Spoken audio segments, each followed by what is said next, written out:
Hi everyone. आप सभी का कैरियर गेटवे की series GS 75 days hard challenge में हार्दिक स्वागत है। मैं उम्मीद करता हूं कि आप सभी लोग स्वस्थ होंगे और मेरी इस सीरीज को फॉलो कर रहे होंगे। अगर आपने फर्स्ट टाइम ये वीडियो देख रहे हैं तो आई रिक्वेस्ट यू आप लास्ट तक देखिए। उसके बाद आप अपने आप को रोक नहीं पाएंगे कि आप प्लेलिस्ट में जाएं और सारी वीडियोस एक बार में ही देख डालें। बिना टाइम वेस्ट किए आज का हमारा जो फर्स्ट क्वेश्चन है उस पर चलते हैं। चलने से पहले बता देता हूं कि आज का हमारा दिन है 20वां और ऐसे करते करते हमें बहुत दूर तक जाना है। अकेला तो मैं जा नहीं सकता, इसलिए आप धीरे धीरे करके मेरे साथ जुड़ते रहिए ताकि हम इस सफ़र को साथ में तय करें।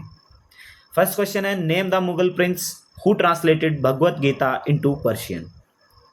तो भाई ऐसे मुगल प्रिंस का नाम बताना है जिसने भगवत गीता को पर्शियन में मतलब फारसी में उसका अनुवाद किया।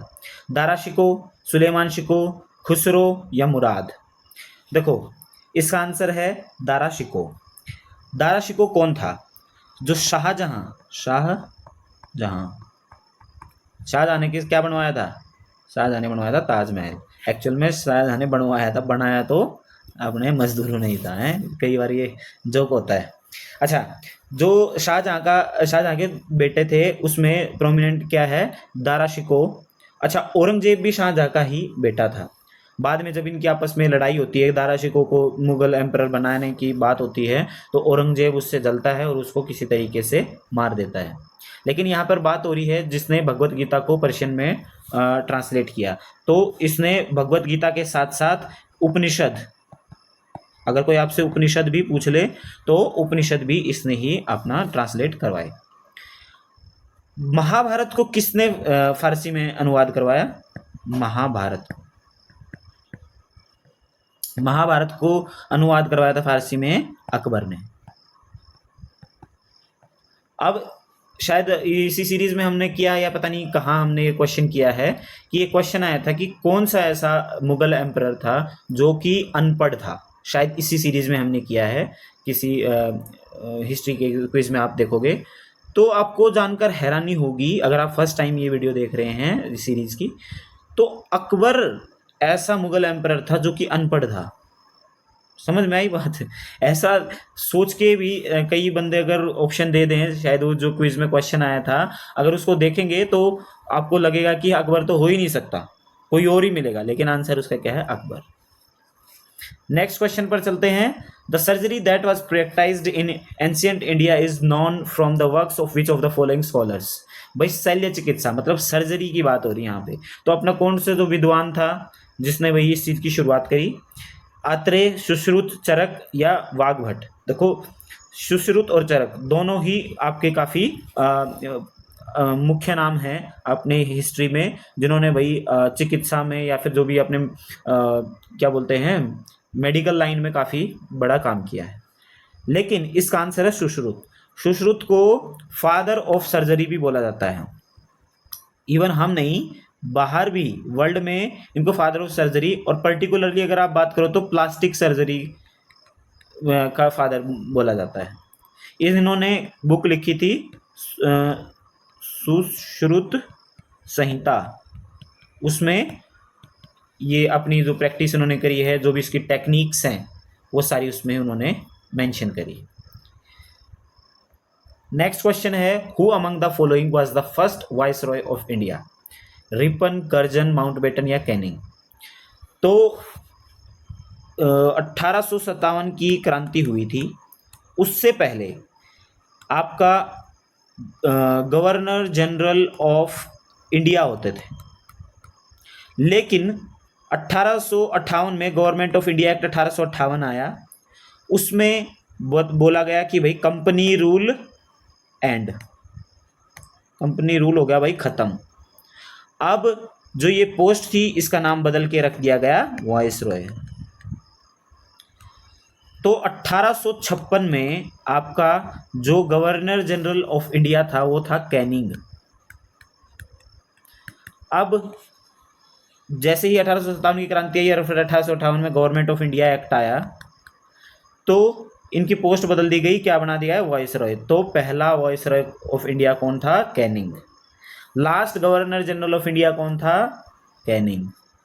ठीक, सो इसका आंसर है आपका कैनिंग।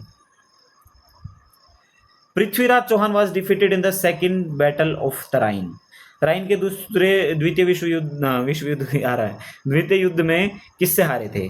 तो 1191 में फर्स्ट बैटल ऑफ तराइन, मतलब पहला तराइन का युद्ध हुआ था, जिसमें भाई पृथ्वीराज चौहान ने हरा दिया था किसको? मोहम्मद गौरी को। फिर छोड़ दिया। हम लोग दयालु बहुत हैं, उस दयालुता की देख लो कितनी भारी हमने नुकसान झेलना पड़ा। 1192 में मोहम्मद गौरी को सारी चीज़ें पता चल गई, सारी खामियां पता चल गई, कैसे कैसे करना है। तो मोहम्मद गौरी ने पृथ्वीराज चौहान बहुत बड़े सम्राट थे, उनको हरा दिया।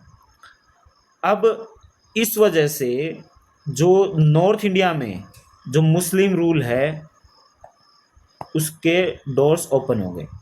बाहर से बंदों को लगने लगा, क्योंकि इससे पहले मोहम्मद बिन कासिम आया था, वो सिर्फ लूटने आया था।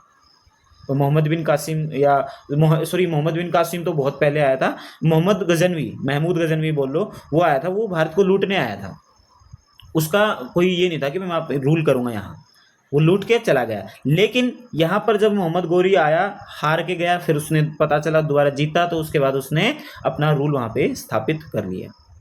उसको पता चल गया कि हाँ भाई स्थापित हो सकता है, तो बाकी फिर बाहर से और भी आपके मुस्लिम रूलर आने लगे और हमारा देश ऐसे ही मुस्लिम रूलरों का गुलाम होता चला गया। तो यहाँ पे आपका आंसर होगा महमूद गजनवी नहीं, Mohammad Ghori. The original name of Nana Phadnavis was Mahadji Scindia, Tukoji Holkar, Narayan Rao, Balaji Janardan Bhanu. तो नाना फडणवीस कौन थे? इनका देखो असली नाम है बालाजी जनार्दन भानु। ये मराठा एम्पायर में काफ़ी प्रोमिनेंट पोस्ट पे थे, मिनिस्टर थे ये, और इनके अंदर बहुत ही बढ़िया स्किल थी, एडमिनिस्ट्रेटिव स्किल बोल सकते हैं, एडमिन स्किल थी उसके। तो जो यूरोपियंस थे जितने भी उस टाइम पे रूल कर रहे थे अलग अलग जगह पे, जैसे फ्रांसीसी थे, इंग्लिश थे, डच थे, वो भाई उनके फ़ैन थे। हाँ यार बहुत बढ़िया उनकी स्किल थी, और वहाँ पर ये मराठा एम्पायर के भाई एडमिनिस्ट्रेशन देखते थे। तो नाना फडणवीस के नाम से उनको जाना जाता था। एक्चुअल नाम उनका बालाजी जनार्दन भानु था।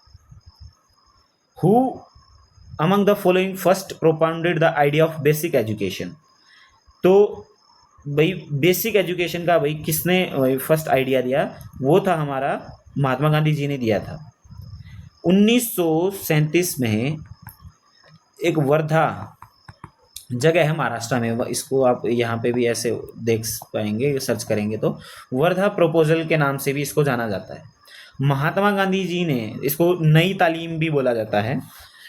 महात्मा गांधी जी ने क्या किया कि भाई उनको पता चला कि हमारा जो मैक्सिमम पॉपुलेशन है वो अनएजुकेटेड है, हम लोगों को अवेयर भी करना चाहें। लाइक भाई वो वीकली निकालते थे न्यूज़पेपर, डेली, मंथली, या कोई पत्रिका निकालते थे, लोगों तक पहुंचाने का एक वही तरीका था। आजकल की तरह सोशल मीडिया तो था नहीं, अब लोगों को जागरूक कैसे करें? तो इसलिए उनको लगा कि भाई सबसे पहले उनको बेसिक शिक्षा दी जाए, ताकि सब लोग एक बोलते हैं ना सूत्र में पिरोए जा सके। भाई कोई भी इन्फॉर्मेशन पहुंचानी है तो उन तक पहुंच सके, पढ़ सकें, वो आगे बढ़ सकें। तो इसलिए उन्होंने एक बेसिक एजुकेशन का ये प्रोपाउंड किया था। ठीक है idea. Arrange the following in chronological order: Dandi march, Simon commission, Poona pact, Gandhi Irwin pact. तो साइमन कमीशन आपका 1928 में आया था। उसके बाद आपका दांडी मार्च हुआ, मार्च आपका 1930, अप्रैल 1930 में ख़त्म हुआ। फिर हुआ आपका गांधी इरविन पैक्ट 1931, और फिर 1932 में हुआ पूना पैक्ट। अब इनके बारे में बता देंगे। साइमन कमीशन की हमने पहले बात करी थी, अब बात करते हैं हम 1930 में। दांडी मार्च की भी हम बात कर चुके हैं। 1931 में गांधी और इरविन पैक्ट हुआ। 3 गोलमेज सम्मेलन हुए, राउंड टेबल कॉन्फ्रेंस जिनको बोला जाता है। 1930, 1931 और 1932। अंबेडकर एकमात्र ऐसे शख्सियत थे जिन्होंने तीनों राउंड टेबल कॉन्फ्रेंस में पार्टिसिपेट किया। लेकिन महात्मा गांधी ने सिर्फ और सिर्फ सेकंड राउंड टेबल कॉन्फ्रेंस में पार्टिसिपेट किया। उसके बाद उनका अपना जो ये इरविन उस टाइम पे प्रधानमंत्री था वहाँ पे ब्रिटेन का, तो उनके साथ लंदन में ये गोलमेज सम्मेलन हुआ था, और उनके साथ फिर जब सम्मेलन खत्म हुआ तो उनके साथ पैक्ट हुआ था, तो उसी को बोलते हैं गांधी इरविन पैक्ट। अब 1932 में देखो, 1931 में पैक्ट होने के बाद वो जो चीज़ बोली गई थी उस पैक्ट में वो पूरी नहीं हुई। गांधी जी ने फिर उस चीज़ का विरोध किया, तो उनको यरवदा जेल पूना में डाल दिया गया। पूना मतलब पुणे, महाराष्ट्र में। अब 1932 में फिर से गोलमेज सम्मेलन हुआ, अंबेडकर जी वहाँ गए, शामिल हुए, फिर उन्होंने बातचीत करी कि भाई मैं सेपरेट इलेक्टोरेट चाहिए मुझे, जो शेड्यूल कास्ट है उनके लिए। तो वो तो चाहते ही थे, ब्रिटिशर्स तो चाहते ही थे कि ये बढ़ जाए ताकि हम रूल और ज़्यादा दिन तक कर सकें, तो उन्होंने तुरंत हाँ भर दी। जैसे ही इस बात के बारे में महात्मा गांधी जी को पता चला तो उन्होंने पूना में ही अंबेडकर जी को बुलाया और उनके साथ पैक्ट किया, पूना पैक्ट। इसलिए पूना में हुआ, इसलिए पूना पैक्ट नाम दिया गया कि भाई आपको हम रिप्रेजेंटेशन दे देंगे शेड्यूल कास्ट्स की, लेकिन आप सेपरेट इलेक्टोरेट मत मांगिए। तो उनके बीच में ये पैक्ट हुआ और अंबेडकर जी ने उनकी बात मानते हुए सेपरेट इलेक्टोरेट की बात ख़त्म कर दी और अलग से रिप्रेजेंटेशन की बात वहाँ पे डिस्कस की गई। ठीक है, तो ये आप अकॉर्डिंगली देख सकते हैं। आपका 2 सबसे पहले आएगा, ये होगा 2, फिर 1, फिर आएगा 4 और फिर आएगा 3। ठीक। The city of Prayag was named Allahabad the city of Allah by. भाई अल्लाह का शहर भाई किसने रखा? औरंगजेब, अकबर, शाहजहां, बहादुर शाह जफर। तो ये काम किया था अकबर ने। अकबर ने देखा कि जो 3 नदियां हैं, गंगा, यमुना और सरस्वती। सरस्वती एक्चुअली वहाँ पर इनविजिबल है, लेकिन उन तीनों का संगम एक बहुत ही पवित्र स्थान है हिंदुओं का, वहाँ पर होता है। तो उन्होंने इस चीज़ को थोड़ा मॉडिफाई करना चाहा ताकि भाई मतलब उनका जो भी वही रहा होगा मेन मोटिव। और वहीं पे ये 1800 कह रहा हूँ 1575 या 80 के आसपास की बात है, तो उन्होंने भाई वहाँ पर अपना किला बनाया और ये नाम भी रख दिया पूरे शहर का कि भैया अल्लाह का सिटी है, ये कोई सेक्रेड नाम नहीं है। उससे पहले हम क्या नाम था? प्रयाग। अब जैसे बहुत सारे लोग बोलते हैं कि नाम क्यों बदल दिया प्रयागराज। अब आप खुद सोच के देखिए, आपका नाम पहले कुछ था और कोई ज़बरदस्ती आपका कुछ नाम आके रख दे और वापस से आपको आपका नाम मिल जाए तो आपको कितना अच्छा लगेगा। तो डेफिनेटली जो एक्चुअल नाम था वो प्रयागराज ही था या प्रयाग ही था। सो मैं तो खुश हूँ कि भाई एक्चुअल नाम वापस मिला। Who gave the title of Mahamana to Madan Mohan Malaviya? Bal Gangadhar तिलक, दादा भाई नौरोजी, गोपाल कृष्ण गोखले, महात्मा गांधी। महामना का मतलब क्या है? Great soul. भाई ग्रेट सोल उनको किसने कहा? वो बोला था महात्मा गांधी जी ने। अब मदन मोहन मालवीय कौन थे? मदन मोहन मालवीय 2 बार आपके कांग्रेस के प्रेसिडेंट रह चुके हैं। मैं गलत ना हो तो 2 बार आपके कांग्रेस के प्रेसिडेंट रह चुके हैं। और BHU बनारस हिंदू यूनिवर्सिटी की जो नींव अगर रखी तो वो रखी थी मदन मोहन मालवीय ने। उन्होंने वहाँ के राजा से हाथ पैर जोड़ करके सभी के लिए, ताकि हमारा जो देश के जो युवा हैं वो पढ़ लिख सकें, आगे बढ़ सकें, तो उन्होंने BHU की नींव रखी। इसके लिए भी उनको जाना जाता है। इन सारी चीज़ों को देखते हुए महात्मा गांधी जी ने उनको बोला महामना। और आज का चलो आज का बोनस क्वेश्चन ये है, हु वाज द, चलो ठीक है देखते हैं, who was the viceroy of the time of quit India movement. ये 10th क्वेश्चन आज का हमारा। भारत छोड़ो आंदोलन के समय वाइसरॉय कौन था? इरविन, माउंटबेटन, वेवल या लिनलिथगो? तो उस टाइम पे देखो, इरविन तो है नहीं, इरविन तो गोलमेज सम्मेलन में था, ठीक है। और माउंटबेटन आपके आज़ादी के टाइम। वेवल और लिनलिथगो में अगर आप कंफ्यूज हैं तो आपको एक फैक्ट बता दूं कि लॉर्ड लिनलिथगो, मतलब जो ये लिनलिथगो हैं, इन्होंने करीब 7.5 साल वाइसरॉय का पद संभाले रखा। 1936 से 1943 अक्टूबर 1943 तक संभाल के रखा। और क्विट इंडिया मूवमेंट लॉन्च किया गया था अगस्त 1942 में। ठीक, तो उस टाइम पे वॉइसरॉय कौन था? लिन लिथगो। अगर आपसे कोई लॉन्गेस्ट सर्विंग वॉइसरॉय पूछे तो आपको आंसर देना है लिन लिथगो। और आज का हमारा बोनस क्वेश्चन है, this is the bonus question that I was talking about. Who was the other Congress leader who joined Motilal Nehru to start the Swaraj party 1923? 1920 में आपका नॉन कोऑपरेशन मूवमेंट था, चला, काफ़ी अच्छा चल रहा था। 1922 में चोरी चोरा की घटना हुई बिहार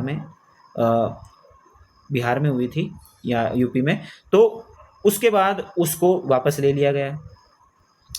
फिर इनको लगा कि भाई बाकी जो कांग्रेस लीडर है कि ऐसे तो यार काम नहीं चलेगा, कुछ ना कुछ तो हमें अलग करना ही पड़ेगा। तो हमारे जो चित्तरंजन दास जी हैं वो प्रेसिडेंट बने स्वराज पार्टी के, और मोतीलाल नेहरू जी आपके सेक्रेटरी थे। ठीक है, ये प्रेसिडेंट। इन्होंने वही और बाकी कांग्रेस लीडर जिसमें सुभाष चंद्र बोस भी थे, एनसी केलकर भी थे, तो उनके साथ मिलके स्वराज पार्टी की स्थापना करी। और उनका मतलब ये था कि भाई ऐसे हमने इनकी बात नहीं माननी, हम तो अंदर सिस्टम के अंदर घुसेंगे और वहाँ से सिस्टम बदलेंगे। तो जो एग्जीक्यूटिव काउंसिल वगैरह की जो कोई इलेक्शंस वगैरह थे वो भी लड़ने के लिए वो तैयार थे। ठीक है, तो आई होप यहाँ तक आपको सारे क्वेश्चन, सारी इन्फॉर्मेशन समझ में आई होगी। हो सकता है कहीं छोटी मोटी थोड़ी बहुत गलती हो गई हो तो आप मुझे कमेंट सेक्शन में बता सकते हैं, उसको सुधार लेंगे। क्या है ना कि इतने सारे फैक्ट्स हो जाते हैं तो मैं बोलना कुछ चाहता हूँ, कहीं पे कुछ निकल जाता है, सो प्लीज़ डोंट माइंड। बाकी का मेरी कोशिश ये रहती है ताकि आपको एक्चुअल फैक्ट्स ही मैं सारे के सारे बताऊँ। बाकी अगली वीडियो में आपसे मुलाकात होगी, तब तक ख्याल रखें, बाय बाय, टेक केयर, जय हिंद।